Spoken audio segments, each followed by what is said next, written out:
kasance da Taurarinmu TV da subscribe kana ka danna ƙararrawa domin samun ingantattun labarai da zarar mun ɗora. Kasance da Taurarinmu TV, tashar kowa da kowa.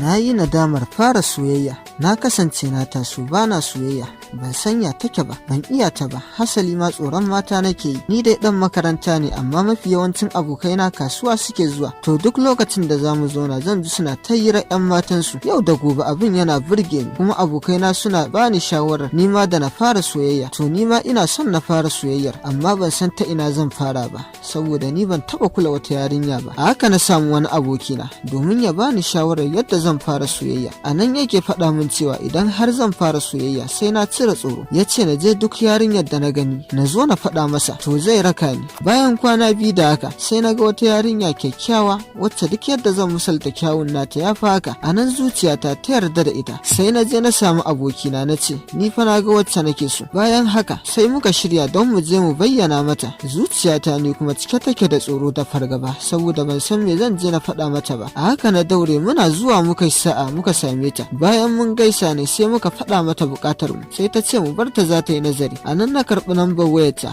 Bayan sati biyu na koma kuma ta karɓi soyayya ta. A lokacin na ji daɗi sosai, lokaci kaɗan na saba da ita. Soyayyar mu ta yi ƙarfi sosai, to kullum ko makaranta na je karatun ma na daina yin shi yadda ya kamata. Muna cikin tafiya da ita a haka, lokaci ɗaya ta canza min, ta daina ɗaga wayana, ta daina kula ni. Ko da na je wajenta ba za ta fito ba. Na rasa dalilin haka, na damu sosai matuƙa. Idan na je makaranta na daina gane komai. Gashi a shekarar ƙarshe nake, lokacin jarabawa ya zo. Tun da nake ban taɓa samun matsala a makaranta ba, amma a shekarar ƙarshe saboda tunanin yarinyar da saka ta da na a rai da kuma halin da ta sani, sai na samu matsala mai tarin yawa, har ta kai an kore ni a makarantar. Gashi ita ma yarinyar ta daina sona, ta daina saurara ta. Gashi mahaifina ya daina ɗaukar ɗawainiyata, ya yi fushi da ni. Gashi ni kuma ba wata sana'a nake da ita ba mai ƙarfi. Yanzu dai halin da ake ciki na shiga hali mara daɗi. Yarinyar ma ta guje ni. Da wannan nake kira da samari masu hali irin nawa 'yan makaranta da su daina.